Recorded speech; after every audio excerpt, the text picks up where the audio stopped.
Okay, we are live. Welcome to Summer Spotlights. This is a series of conversations with women from different fields of work and business. Ladies, these are conversations that are to inspire you, to encourage, to enlighten, and to empower you. Every Thursday evening from 8 to 8:30 p.m. Eastern Standard Time. And this evening, I have the honor to have a conversation with Dr. Donna May Kimmaliardjuk. And so I want to welcome you. Good evening, Dr. Donna. Hello, hello. Thank you so much for having me. And it's so nice to meet you virtually and get to do this. So thank you. Thank you for joining us, ladies. We are in for a treat this evening. And so we are going to get started. I hope that you have a cup of tea with you or something and just get comfortable because we're going to have an awesome conversation.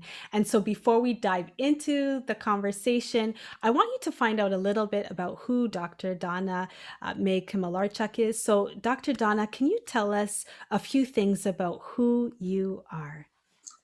Sure. I think the biggest contributing factor to who I am would be what I do, right? This is what I spend all my time and energy doing, which is being a heart surgeon. And so that it's important that you have a life outside of your work, I think, especially outside of medicine. But, this is what I've worked for my whole life. This is what I do just about every day. So yeah, I'd say first and foremost, I'm a heart surgeon. Um, Another big part of my identity is my cultural identity. So I am Inuk, which is singular for Inuit. So it's the same thing. I'm Inuit, but we just have our singular form. Um, with my mother's family from Nunavut, all in Nunavut, but I was raised mostly in Ottawa, but still feeling very much connected to my culture, connected definitely to my family and my community. Um, what else about me? The list doesn't go on that long. I'm kind of a homebody. I'm kind of a very, somewhat a bit introverted. I'm very content being on my own at home and just kind of decompressing and kind of recharging. I recognize a lot of my energy, mental and physical, goes into my work. And that's really been my main focus these days. So I'm engaged to a lovely, lovely man who's incredibly supportive. I'm out here alone in St. John's, hence the bare walls. I have no furniture still in my house, but I'm here out in Newfoundland for work. He's back in Ontario, so we're just trying to build a life together and get our personal life started. I hope that Awesome. answers your question. It does. It does. And ladies, so you got to hear a little bit about who Dr. Donna is. And so we're going to learn more about her journey as a heart surgeon. So, as you told us that you are a heart surgeon, can you tell us the change that you want to bring in this field?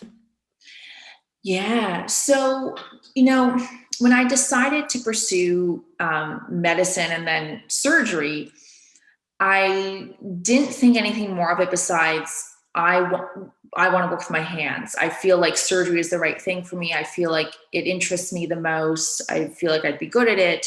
But then, and then pursuing heart surgery as well, there's really like no women, very few women in the field. Um, in surgery in general, but especially in heart surgery.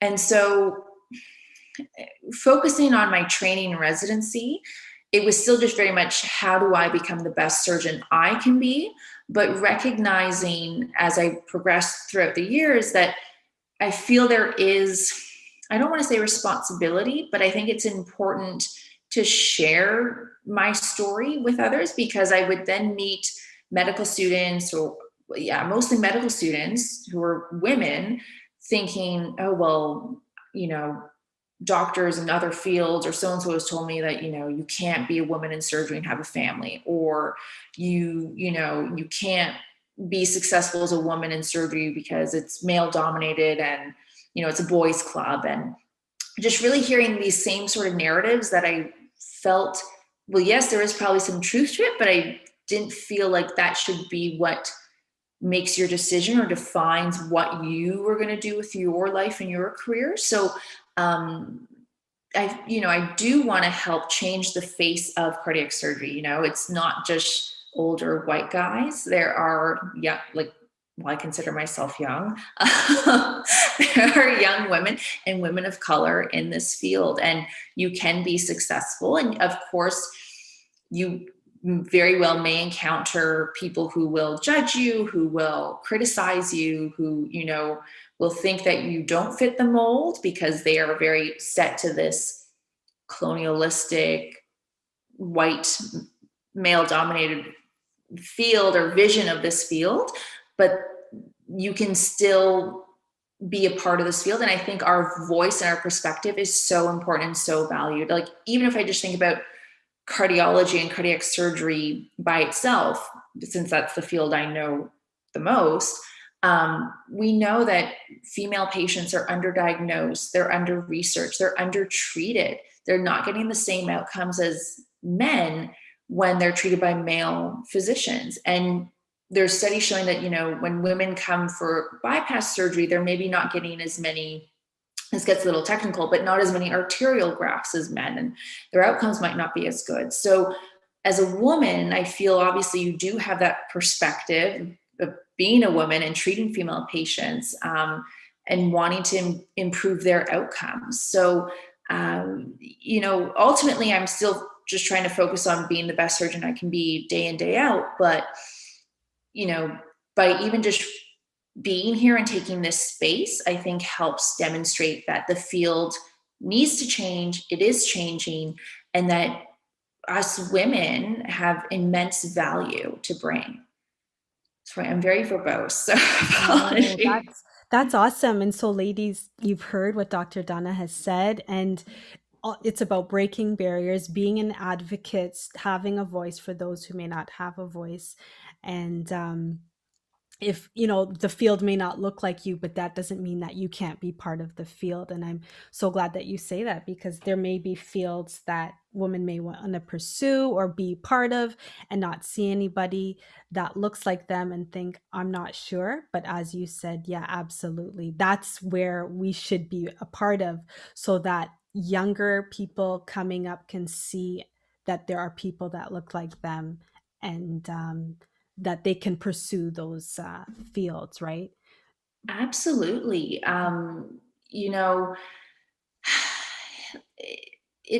again, like, because it's still, I think, very male dominated, I do feel that you have to, this sounds so corny, but I really believe it. And that's why I say it, you do have to believe in yourself. Because I had surgeons think XYZ of me, think, she's not good enough, or she's too quiet, or she's too meek. And, people have opinions of you, and it can be hard to not let it get to you and not, internalize it or think, oh, geez, well, if this person thinks this of me, then it's the rule, it's written, and, I'm not going to be good enough. I'm not going to make it. So you do have to be strong and believe in yourself, and really, I use the people around me that I really love and trusted, which was mostly my parents and my partner. But to have those people, those little reminders that, no, you got this, like, you can do this, you're capable, just hang in there. And, by staying true to myself, it ultimately benefited me the most. I reached that goal of becoming a surgeon. I have a job, a career. Lots of people say, "Well, you're not going to get a job. You're going to train all these years. You're not going to work anywhere." It's like, well, no, just by being myself, it ended up working out well for me. Not by trying to be like the men or be like somebody else. Being myself and bringing my unique perspective is what got me where I am. And so, stay true to yourself, and stay strong, because when you are breaking barriers, when you are entering a field where they don't see a lot of people like you, it can be challenging at times.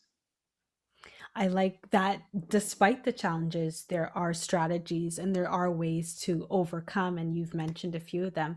And so, ladies, I hope you heard, what Dr. Donna was saying in terms of ways to overcome, because no matter what the obstacle or challenge is, there is always a way that you can overcome it, you can grow from it, develop strength from it, and we develop our character, in and through the obstacle or the challenge that is presented before us, right?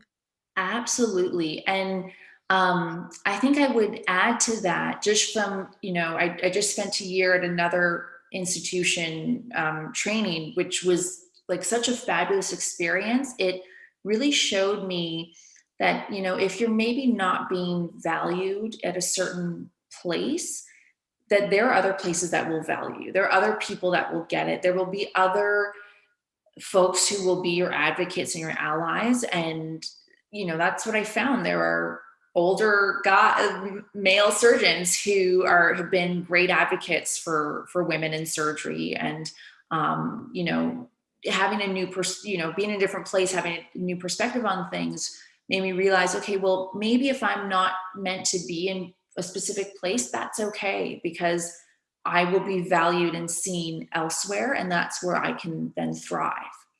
So I think environment does play a big role too, and not every environment, will be right necessarily, is something I've learned. And so if you're fortunate to be able to, see that somewhere is not working out, then don't. If you're fortunate to see, or and to go elsewhere, don't be afraid of that either, because there are some great places that you just might not know of, because you're just kind of so it's not stuck, but kind of focused in your in one place, which I was for many years. So there are, yeah, I think having good advocates and allies is huge. That's excellent and great advice. As you said, if that place is not working and if it's possible, then proceed to see if you can be somewhere else where you're valued, if it's possible, right? Mhm. That's awesome. I wanted to, there was a video that I watched of you, and you talked about healthcare providers. It was Indigenous Health in Global Surgery. And you talked about healthcare providers, that they should have a knowledge and understanding and be taught of the colonial history of Canada. And so I wanted you to share with us why you believe that that's important. So to me, that's the way of just having like a base knowledge, a base understanding of um, Indigenous history, and how history of Canada, and Canada, how it became, how that has impacted all Indigenous cultures in Canada, and how it has led to a lot of the health outcomes that we see now. It's really a way to just try to, or my view is, it might be naive, but my view is, if there's a base knowledge, a base understanding, then I think from there you can grow empathy. You should also, at least from that base knowledge, base understanding, um, hopefully not be racist, because there's still a lot of racism in healthcare, which I'm sure we're all aware of. And so, again, that might be a very simplistic, very naive, but I think if you have doctors who might be racist, or other healthcare providers might be racist, and if you then teach them, well, this is what's happened, which has led to X, Y, Z, you'd think that these are supposed to be smart, educated folks, that they can then figure, like, okay, oh, okay, there's cause and effect, and okay, I understand this, and it's much greater than just this person has this issue or that issue. It's like, to actually um, approach the patient and the scenario kind of with a multifaceted, multidimensional, trendy word would be holistic approach, right? To offer the best care that we can as healthcare providers. And so I think that requires just a real understanding of what's happened and continuing to happen in Canada. I like that. And it's so important. And so ladies, for those of you who are listening, and that could be in any field as well, right? Just having a holistic view of the individuals that we work with or that we may be dealing with in any way, right? To know the cultural background of the individual. And so for us to do research on that beforehand, to teach ourselves, to have somebody teach us, to have those conversations that maybe we may not have had before, to find out more about the that particular group of people. Because as I was listening to the video, you also talked about translators, and I'm saying that because as I'm a teacher, and when we have parent-teacher interviews, not every family's first language is English, right? And so translators need to be available. And so, you've mentioned different things that people are that are needed, right? Translators, you talked about virtual care and appointments. And so just to have the knowledge of that and realize to have equitable access and proper care for everyone, things need to be put into place, right? Right. And I mean, of course, then that brings up like a whole other conversation about resources and money, which is always like not the elephant in the room, but like I think the ultimate barrier is money, right? All this costs money. So in an ideal world, yes, we have all these things put in place for equitable healthcare. We know that's not the reality, but we can hope and we can work with hospitals and governments to implement these things.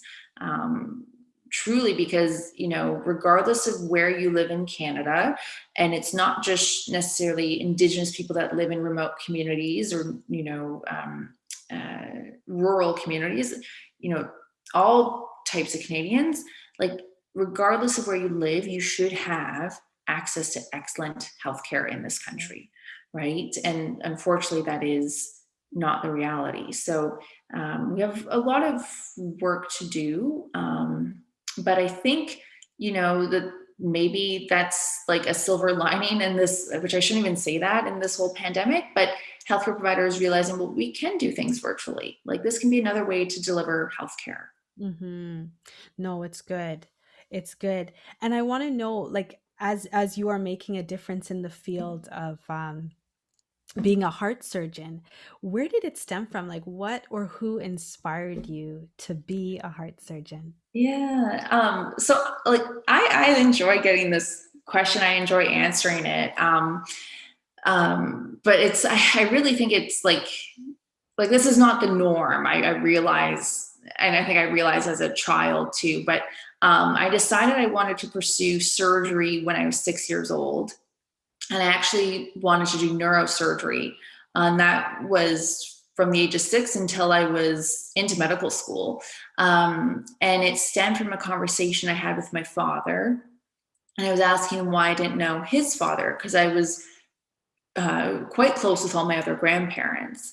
And he explained to me, very honestly to a 6 year old, that his father had died of a disease called ALS, or amyotrophic lateral sclerosis, or also known as Lou Gehrig's disease. And I remember how he was explaining it to me. It's a neurological disease, and it's a disease that eats away or destroys the nerves in your body, and it starts from your feet and it works its way up, and so you can no longer walk, you end up being in a wheelchair, and then you can no longer write or feed yourself, against the point you can no longer talk, but the whole time your brain is working normally, like you understand words and conversations and you have thoughts, like all that's still the same, but you can't do things, and there's no cure, and you eventually die from it. And I thought, okay, I don't want this to happen to my parents or anybody's parents, so I want to invent a surgery to cure this. Of course, not really understanding what the disease fully was.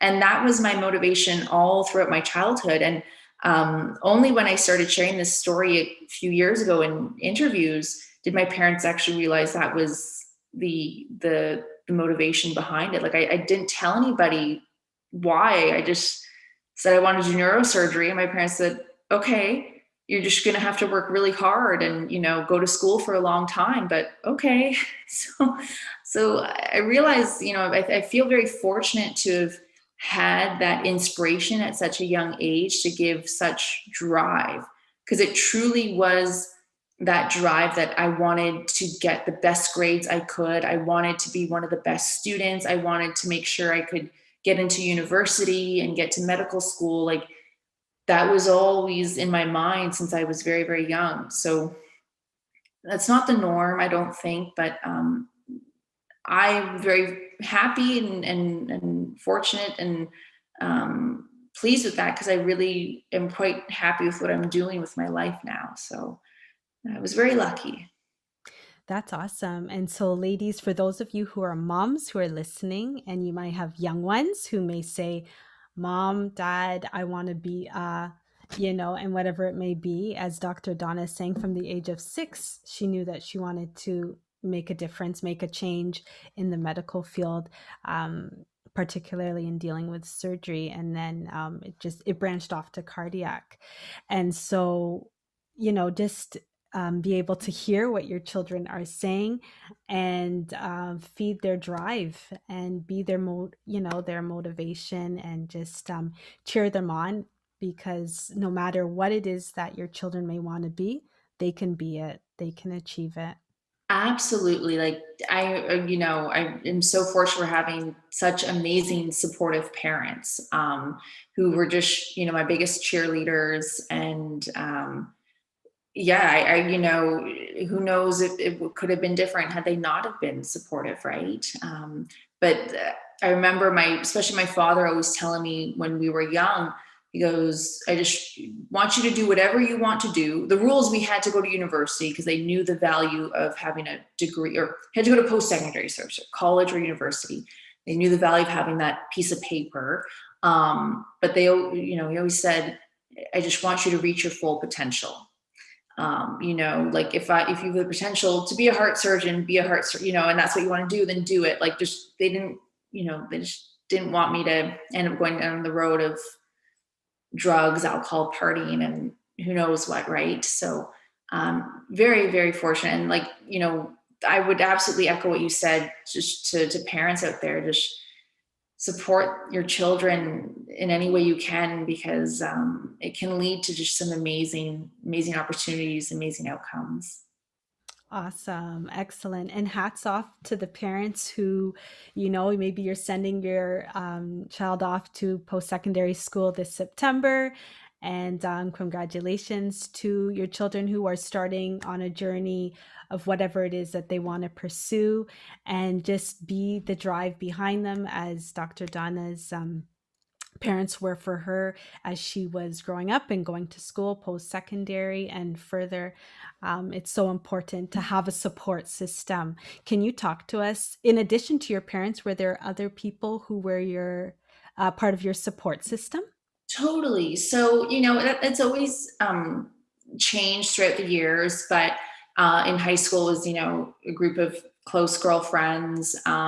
Same in university, my very close group of friends. And then, we branched off. Actually, a lot of us went to medical school, to different ones. And so then in medical school became a very tight knit group of friends there. And then when I went to residency, very tight knit group of residents there. So it kind of just changed. And there's been, some friends who've been throughout it all.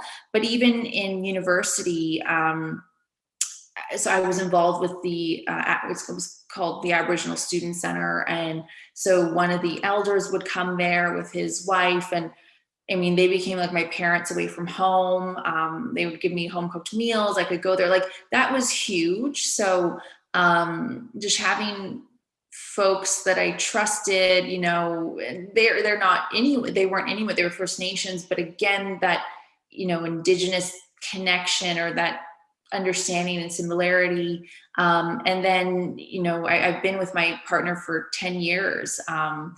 And I've been very fortunate to have an amazingly supportive partner. So, it's all about finding the right people that fit with you, and who, are supportive of you. And again, very fortunate to have those people in my life. And then too, as I started in my career, more senior surgeons have been great supports. Like the other day, I texted one of my old mentors about a case, and I thought, well, ask him, what do you think? And now where I'm working too, another surgeon, we'll talk about, get a couple consults, and same with him, we review it together and think, oh, what would you do? So, or just to like commiserate about, tough hours or a tough case or something. So it's mostly folks in my field that have been my support systems, but there's folks, around wherever you may go. And even like my DMs are open. Like I get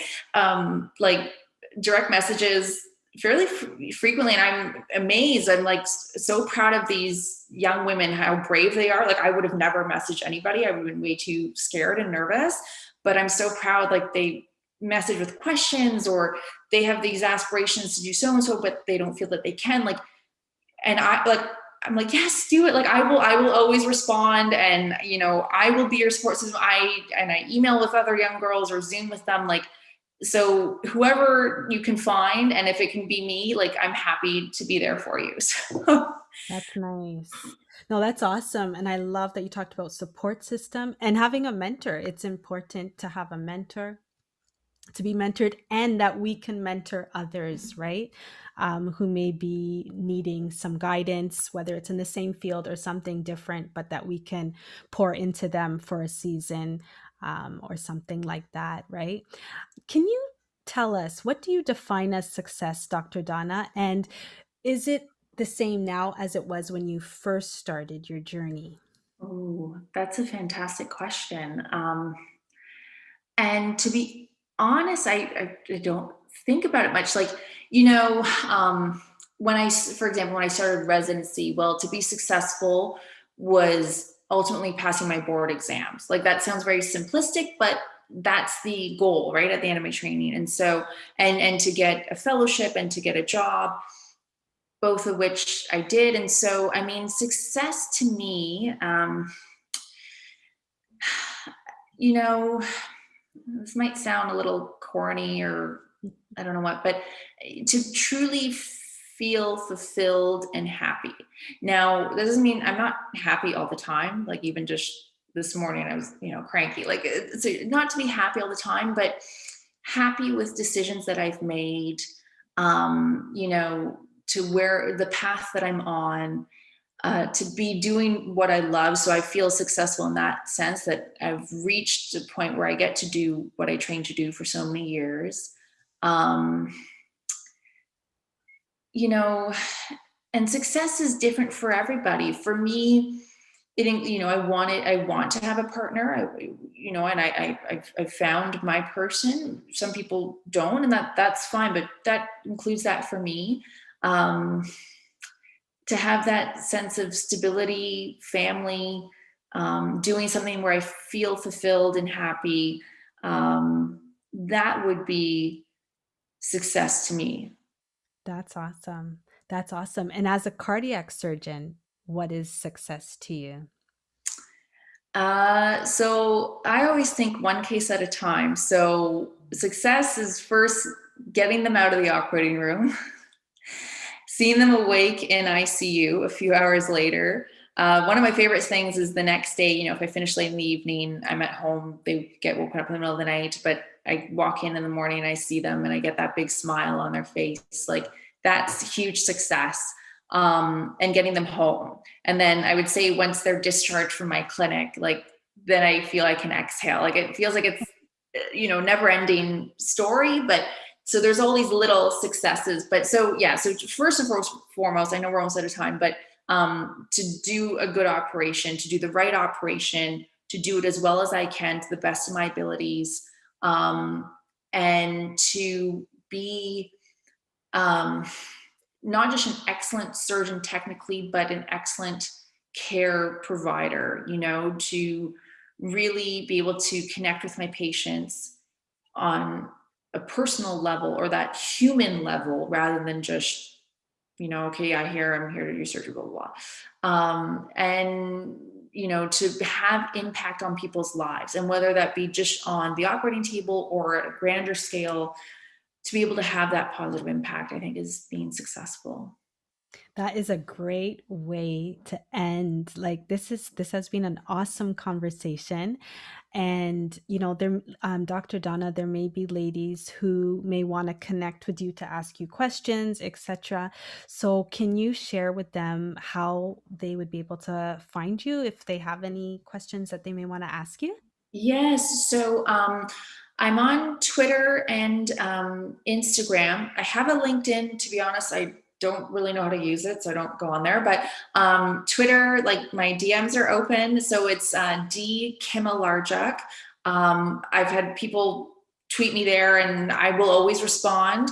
Instagram too, through private messages. It might take me a while because I don't put notifications on social media, but I will always respond.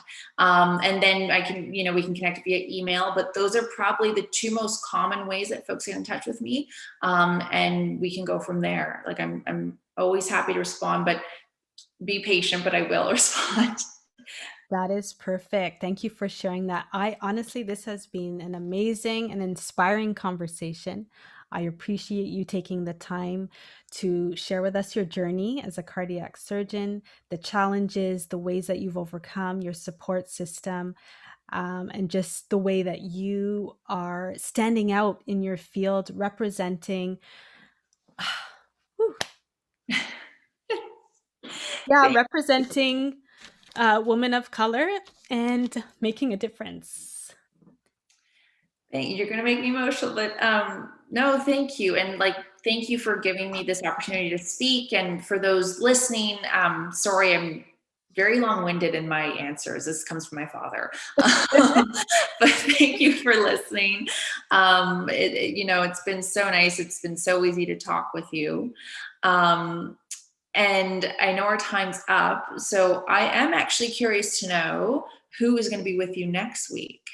So next week on September 2nd, we'll have a lady by the name of Janet Sundberg, and she's the founder of her pottery business called Dirt to Dishes. I love that. I love that name. Yeah, so that will be next week. And so another inspiring conversation. And so ladies, this has come to an end. And so thank you so much, Dr. Donna May Kimmaliardjuk, for your time, for sharing with us about your journey as a cardiac surgeon. I pray continuous success. And I thank you for being a mentor and just being a role model. For many others who are pursuing that field and other fields as well. Thank you, Dr. Donna. Thank you so much. Thank you.